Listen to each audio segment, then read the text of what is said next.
Pour ce qui est de ce point de situation du coronavirus à la date du 3 avril, et l'information principale, c'est que nous avons, hélas, un nouveau décès à déplorer. Il s'agit d'une femme de 98 ans atteinte de comorbidité. Ce nouveau décès porte donc à 7 le nombre total de décès en Guadeloupe dû au Covid-19, et donc 130 cas cumulés à la date d'aujourd'hui et 2 de plus qu'hier dans notre archipel. Nous allons prendre la direction de Goyave avec son maire, Ferdi Louisi. Bonjour, monsieur le maire. Oui, bonjour, monsieur Saint-Déré. Vous venez d'entendre les derniers chiffres du point de situation de l'ARS et de l'autorité préfectorale. Donc 7 morts comptabilisés, malheureusement, en Guadeloupe à la date d'aujourd'hui. Plus que jamais, nous devons prendre cette affaire très au sérieux. Oui, plus que jamais, il faut la prendre très au sérieux. Et puis, j'adresse encore une fois mes condoléances à cette famille qui est endeuillée aujourd'hui en Guadeloupe. Et nous devons prendre très au sérieux cette affaire parce que là, elle nous échappe en termes de sécurité. On se rend bien compte que ce n'est pas quelque chose qu'il faut prendre à la légère et que là, on parle de vie des individus et que nous devons être vraiment tous responsables à ce niveau-là. Comment la situation est-elle gérée à l'échelle de votre commune, la commune de Goyave ? Écoutez, nous l'avons géré très tôt, puisque le plan de gestion de crise renforcé que nous avons mis en place en déclenchant le plan communal de sauvegarde, ça a été lancé dès le lendemain des élections du premier tour. J'ai eu à bâtir ce plan avec l'administration communale dès l'annonce des difficultés présentées au niveau national par le président de la République. Et puis nous le mettons en application. Nous le mettons en application à plusieurs niveaux. D'abord sur la salubrité de la ville, ensuite sur la sécurité, et puis bien évidemment sur l'accompagnement des familles, particulièrement sur l'accompagnement des personnes âgées. Qu'est-ce qui est prévu? Qu'est-ce qui est mis en œuvre?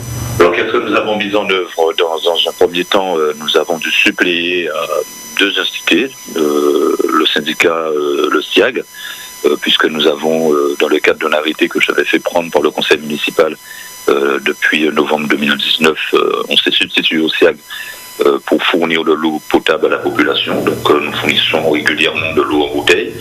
Nous avons lancé aussi l'opération d'équipement de foyers, et particulièrement pour les personnes âgées, de citernes d'eau potable individuelle, donc installées dans chaque maison. C'est une opération qui va couvrir à peu près 350 foyers que nous avons déjà mis en place et que nous avons réalisé pour l'instant à plus de moitié.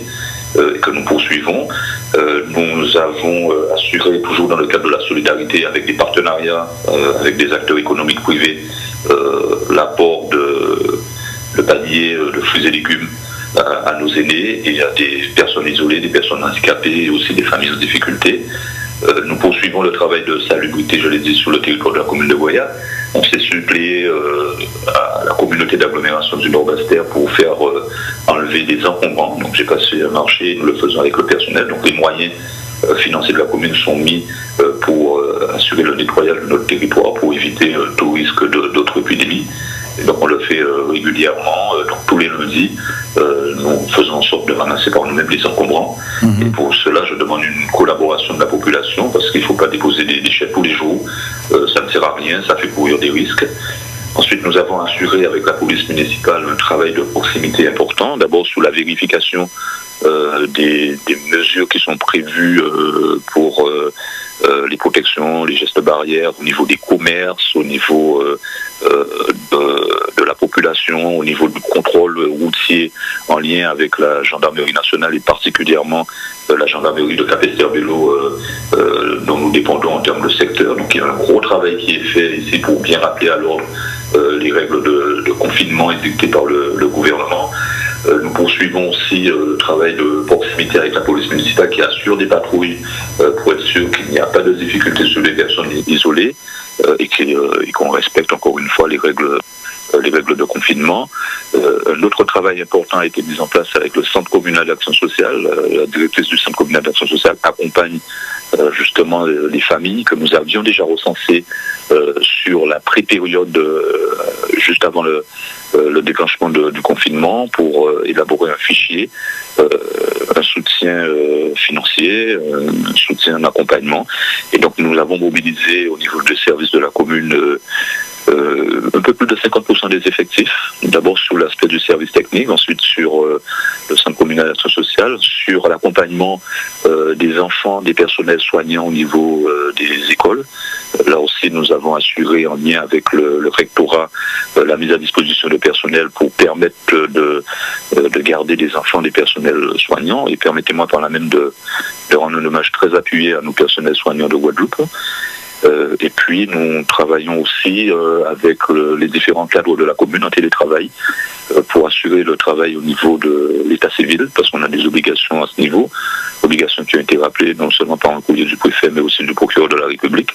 Et donc nous veillons à ce qu'il y ait des services publics minimum assurés au niveau du territoire de la commune. Voilà. Très bien. Le respect des règles de sécurité, rappel au niveau des commerçants, faire en sorte que tout le monde joue le jeu et que tout le monde respecte justement ces gestes barrières qu'on nous demande de faire au quotidien. Le couvre-feu, c'était vraiment nécessaire, le couvre-feu général? Le couvre-feu général s'est avéré nécessaire en Guadeloupe parce qu'on constatait quand même qu'il y avait des comportements et il y a eu plusieurs appels à l'ordre. Et là, je remercie la gendarmerie de Cap-Esther pour le travail qui était fait ainsi que de Saint-Claude pour rappeler aux gens qu'ils ne devaient pas sortir le soir parce que quelquefois il y avait des regroupements qui se faisaient. Donc je pense que c'est nécessaire puisque c'est le confinement total à mon sens qui va nous permettre d'infléchir cette courbe qui progresse. Et là encore aujourd'hui, nous avons une mortalité supplémentaire. 7, ça fait trop. On est vraiment trop. On est trop de Guadeloupéens sont affectés par cela. Et donc je crois qu'il va falloir qu'on respecte cela, qu'on reste confinés, que ce couvre-feu aurait pu ne pas se faire si tous les Guadeloupéens étaient responsables et volontaires dans cette affaire pour se dire que ce n'est pas que de notre vie dont il s'agit, mais il s'agit particulièrement de celle des autres. Et donc les précautions qu'on doit prendre, on les prend pour nous, et si on ne le souhaite pas, mais aussi qu'on respecte la vie des autres.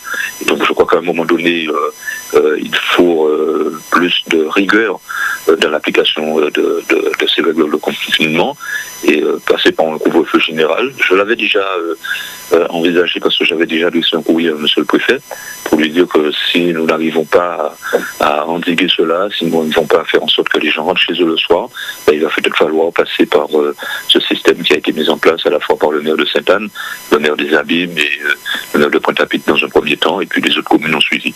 Donc je crois que là-dessus, ça va nous faire peut-être plus prendre conscience de la gravité de la situation, parce que c'est généralement en période de guerre qu'on parle de couvre-feu, et nous sommes véritablement dans une situation particulière, qui est celle d'une guerre dont on ne voit pas l'ennemi, mais qui est en train de nous frapper au fur et à mesure. Donc soyons vraiment, protégeons-nous, protégeons les autres, protégeons nos vies. Ferdi Louisi, est-ce utopique d'espérer une forme d'union nationale de la classe politique guadeloupéenne dans cette lutte à laquelle nous devons faire face aujourd'hui? Je crois que nous devons livrer, du moins. Que nous devons livrer ensemble. Et quand vous dites utopiquement, je crois que ça doit être une réalité, que nous devons être tous unis.